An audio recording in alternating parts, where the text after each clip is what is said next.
प्रिय मित्रों, स्वागत है आपका अपने चैनल स्टडी विद प्रदीप पे। दोस्तों, जैसा कि आप सभी लोग जानते हैं, हम लोग पढ़ रहे हैं जीएस की क्लासेस। जीएस श्रृंखला चल रही है और इसमें जो हम लोग संविधान पढ़ रहे हैं, इसका ये तीसरा वीडियो है, जिसमें आज हम लोग पढ़ेंगे 1813 का राजलेख, 1833 का राजलेख और 1853 का राजलेख। यानी तीन राजलेखों के बारे में हमको इसमें चर्चा करनी है। इस प्रकार से यह एक प्रकार से हम लोग क्या करेंगे कि जो पीडीएफ्स हैं, इन पीडीएफ को अच्छी तरह से पढ़ लेंगे। फिर उसके बाद हम इसका वीडियो क्लास करते हैं और फिर प्रैक्टिस सेट करते हैं। इस प्रकार से क्या होता है कि इसको हम 3 बार पढ़ेंगे, यानी एक बार वीडियो क्लास, फिर उसके बाद वीडियो क्लास, एक बार पीडीएफ क्लास, फिर वीडियो क्लास, और फिर तीसरा जो सेक्शन आता है वो उसका प्रैक्टिस पेपर आता है। तो जो चैप्टर हमारा कंप्लीट होता जाएगा वह चैप्टर हमें बहुत बेहतरीन से तैयार हो जाएगा। चाहे यूपीपीसीएस हो, यूपीएसआई हो, फॉरेस्ट गार्ड हो, या ये कहते हैं कि यूपी डीपीएससी की आने वाली कोई परीक्षा हो, सबके परीक्षा की दृष्टि से बहुत महत्वपूर्ण है। तो स्टार्ट करते हैं आज की ये श्रृंखला। सबसे पहले आपके सामने स्क्रीन पे दिख रहा है 1813 का राजलेख। 1813 का राजलेख शुरू करने से पहले हम आपको बता दें कि अगर आपने इसके पहले के दोनों वीडियो नहीं देखे हैं तो देख लें, जिससे आपको क्रम जोड़ने में लाभ होगा। तो सबसे पहले स्टार्ट करें इसमें कंपनी के एकाधिकार को समाप्त करने। मतलब जो कंपनी का एकाधिकार था पूरे पूर्वी क्षेत्र में, यानी पूरे भारत में जो कंपनी अकेले व्यापार करना चाहती थी उसको समाप्त करने, उस पर और प्रभावी नियंत्रण स्थापित करने, चूँकि कंपनी पर नियंत्रण कम हो रहा था, तथा ईसाई मशीनरियों को भारत में आने और अधिकार स्वायत्तता की मांग के मद्देनजर यह राजलेख पारित किया गया था। इस राजलेख द्वारा अधोलिखित प्रावधान किए गए थे। कह रहा है कि इसमें कुछ प्रावधान किए गए जो कि नीचे दिए जा रहे हैं। कौन कौन से प्रावधान है उसके नीचे किए जाएंगे, लेकिन मेन काम क्या है? कंपनी का एकाधिकार समाप्त करना है, कंपनी पे और प्रभावी नियंत्रण स्थापित करना है, और ईसाई मिशनरियों को भारत में प्रवेश कराना है। तो इस 3 मेन काम है। इन 3 मेन काम के अकॉर्डिंग इसमें कुछ परिवर्तन किए गए। जैसे कि पहला है, इस चार्टर द्वारा पहली बार ईसाई मिशनरियों को भारत में धर्म प्रचार की अनुज्ञा दी गई, यानी धर्म प्रचार की इन्हें छूट दे दी गई, आज्ञा दे दी गई कि आप धर्म प्रचार कर सकते हैं भारत में। यह यूपी यूडीए में पूछा गया है। तो आप याद रखेंगे कि धर्म प्रचार यानी ईसाइयों को धर्म प्रचार की अनुज्ञा कब दी गई, या आज्ञा कब दी गई, या जाने का अधिकार कब दिया गया? तो उन्हें दिया गया यूपी यूडीए में पूछा गया है। आप बताएंगे 1813 के राजलेख द्वारा। कब दिया गया? 1813 के राजलेख द्वारा। आगे बढ़ जाते हैं। तो जो ईसाई मिशनरियाँ थीं उन्हें ये आज्ञा दे दी गई कि आप जा करके धर्म प्रचार कर सकते हैं। आगे देखते हैं, कंपनी के व्यापारिक एकाधिकार को समाप्त कर, यानी जो कंपनी का व्यापारिक एकाधिकार था, सिर्फ ईस्ट इंडिया कंपनी ही पूरे ईस्ट में यानी भारत में कार्य कर सकती है, भारत में वो व्यापार कर सकती है, उसे समाप्त कर दिया गया और सभी ब्रिटिश जनों को व्यापार का अधिकार प्रदान कर दिया गया। यानी इसके पहले सिर्फ ये अधिकार किसको था? ईस्ट इंडिया कंपनी के अंतर्गत कार्य करने वाले कर्मचारियों या काम करने वाले लोगों को ही था। लेकिन बाद में 1813 के अभिलेख द्वारा क्या किया गया, राजलेख द्वारा, इसमें क्या परिवर्तन कर दिया गया कि ब्रिटिश के कोई भी व्यक्ति, जो ब्रिटिश के लोग हैं, वो व्यापार कर सकते हैं, किंतु एक इसमें शर्त लगा दी गई, चीन के साथ व्यापार तथा चाय का व्यापार, इन दोनों पे कंपनी का एकाधिकार कायम रहा। यानी कंपनी को 2 चीज़ों को छोड़ करके, यानी चीन के साथ व्यापार तथा चाय के व्यापार को छोड़ करके, बाकी ब्रिटिश जनों को भारत में और पूर्वी क्षेत्रों में अपने क्या करना है, व्यापार करने की छूट दे दी गई।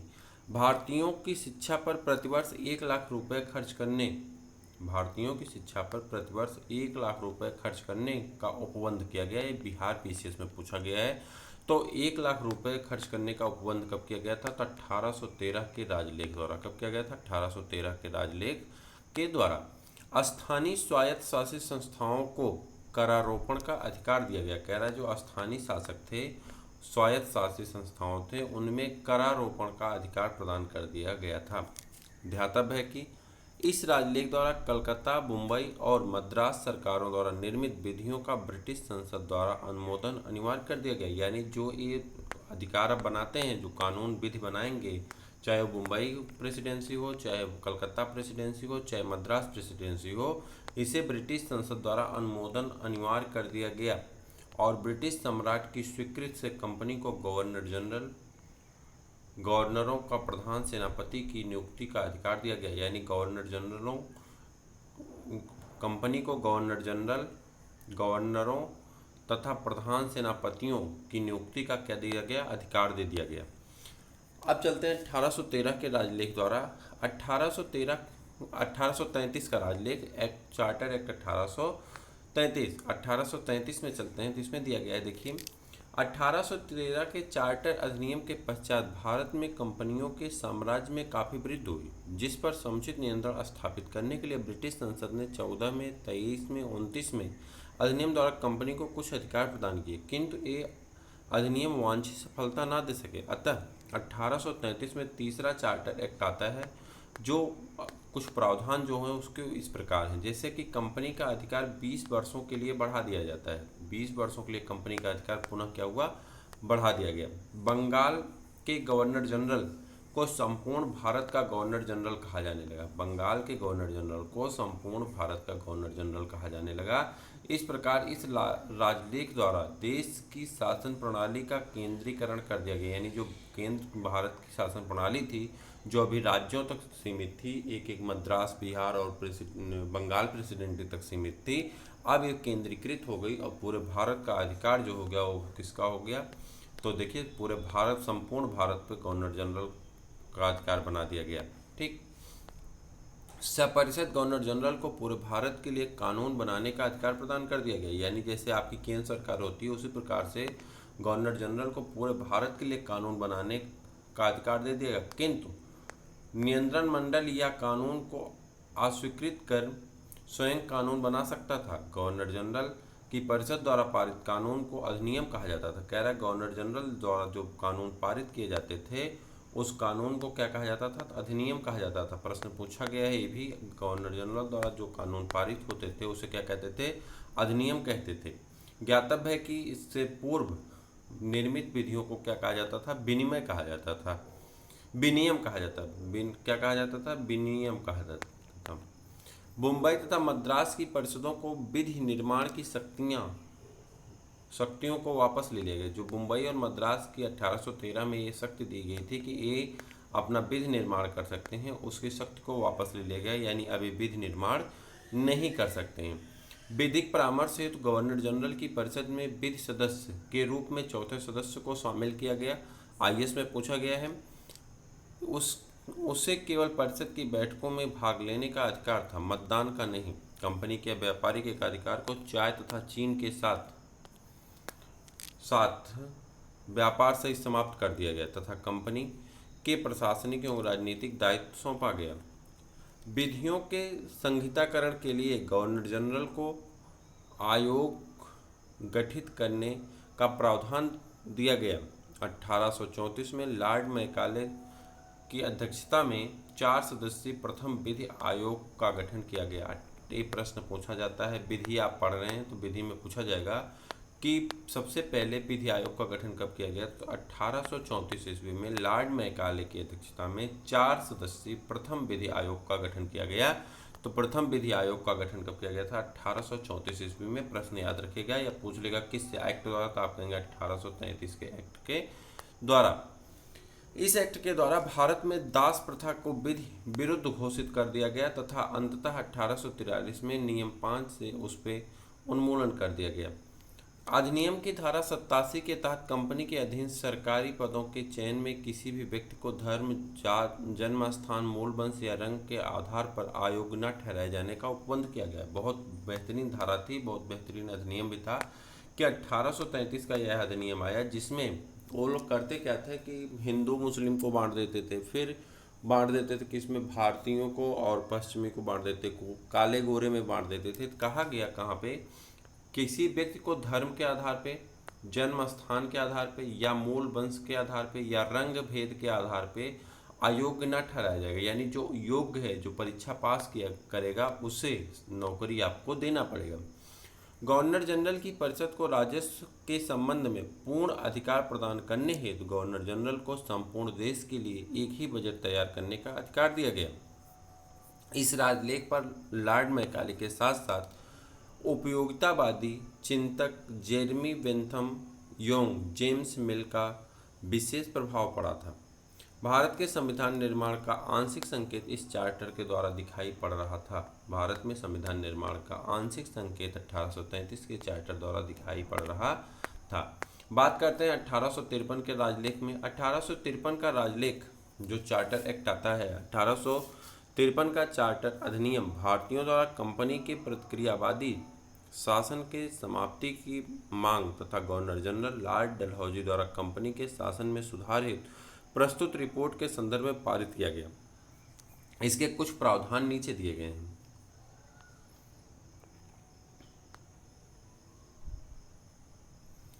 इस अधिनियम द्वारा विधायी कार्यों को प्रशासनिक कार्यों से पृथक करने की व्यवस्था की गई।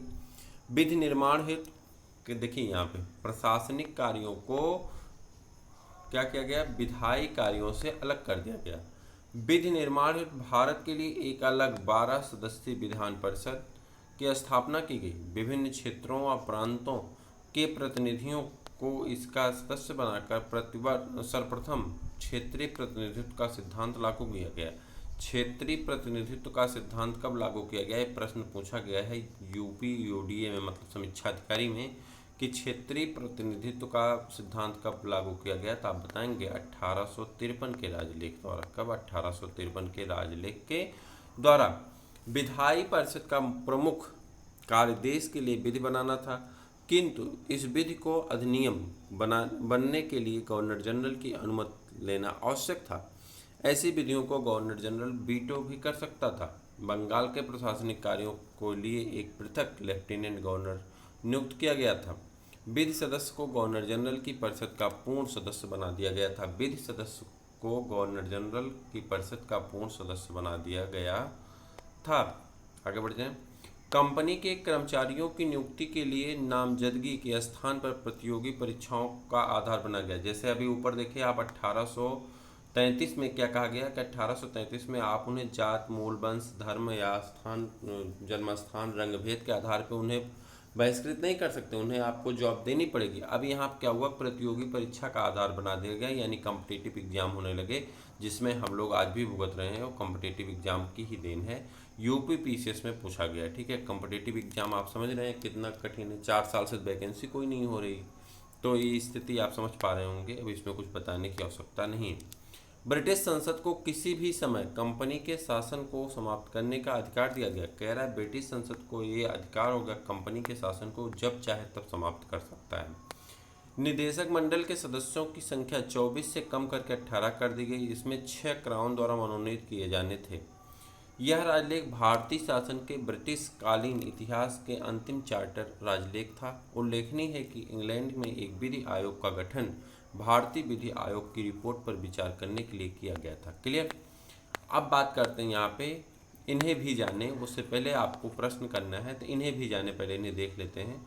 कह रहा है लॉर्ड रिपन द्वारा 1883 में प्रस्तुत विधेयक, जिसमें भारतीय मजिस्ट्रेटों को भारत में बसे यूरोपियों के मुकदमे की सुनवाई का अधिकार दिया गया था, को एल्बर्ट बिल कहा जाता है। कह रहा है कि वह विधेयक जिसमें भारतीय मजिस्ट्रेटों को भारत में बसे यूरोपीय मुकदमे की सुनवाई का अधिकार दिया गया था, उसे एल्बर्ट बिल कहा जाता था। भारत परिषद अधिनियम 1861 द्वारा वायसराय को परिषद द्वारा अधिक कुशलता से कार्य संपादन हेतु नियम बनाने की शक्ति दी गई। वायसराय लॉर्ड कैनिंग ने विभिन्न विभागों भिन्न भिन्न सदस्यों को दे दिए थे, जो प्रशासनिक के लिए उत्तरदायी थे। इस प्रकार भारत में मंत्रिमंडलीय व्यवस्था का विस्तार होता है 1861 के राजलेख में, जो कि आगे अभी हमको पढ़ना है। आगे बढ़ जाते हैं। 1858 के अधिनियम द्वारा भारत में गवर्नर जनरल को वायसराय, यानी क्या गवर्नर जनरल को वायसराय कहा जाने लगा 1858 में। 1858 आगे आएगा। गवर्नर जनरल और वायसराय एक ही व्यक्ति होता था। जब वह ब्रिटिश प्रांतों का शासन देखता था तब गवर्नर जनरल, तथा जब वो भारतीय राजाओं से ब्रिटिश प्रतिनिधित्व के रूप में कार्य करता था तब उसे वायसराय कहा जाता था। क्लियर। आगे आ जाते हैं। यहाँ पे कुछ प्रश्न दिए गए हैं जो कि परीक्षा की दृष्टि से महत्वपूर्ण है, तो इन्हें एक बार देख लेते हैं। कह रहा है मुख्य सेनापति का गवर्नर जनरल की परिषद का स्वतः ही सदस्य होने का अधिकार कब समाप्त हो गया, तो 1793 के चार्टर अधिनियम के द्वारा। ईस्ट इंडिया कंपनी के व्यापारिक अधिकार को किस अधिनियम द्वारा समाप्त कर दिया गया? व्यापारिक अधिकार को किस अधिनियम द्वारा? 1833 के अधिनियम द्वारा क्या कर दिया गया? समाप्त कर दिया गया था। भारत का प्रथम गवर्नर जनरल कौन था? तो लॉर्ड विलियम बेटिंग। आपसे प्रश्न यही तो बहुत बार पूछा गया प्रश्न है, तो आप कहेंगे लॉर्ड विलियम बेटिंग। और किस अधिनियम द्वारा गवर्नर जनरल की परिषद में विधि सदस्य की नियुक्ति का प्रावधान किया गया? विधि सदस्य की नियुक्ति का प्रावधान किसमें किया गया था? 1833 के राजलेख के द्वारा। अंग्रेजों को किस अधिनियम के तहत बिना लाइसेंस भारत आने जाने, बसने तथा व्यापार करने की स्वतंत्रता प्रदान की गई? 1833 के अधिनियम के द्वारा। और सर्वप्रथम भारत में शासन के केंद्रीकरण का प्रयास किस अधिनियम में दिखाई देता है? तो 1833 के अधिनियम में दिखाई देता है। और दास प्रथा का उन्मूलन 1833 के चार्टर एक्ट के द्वारा।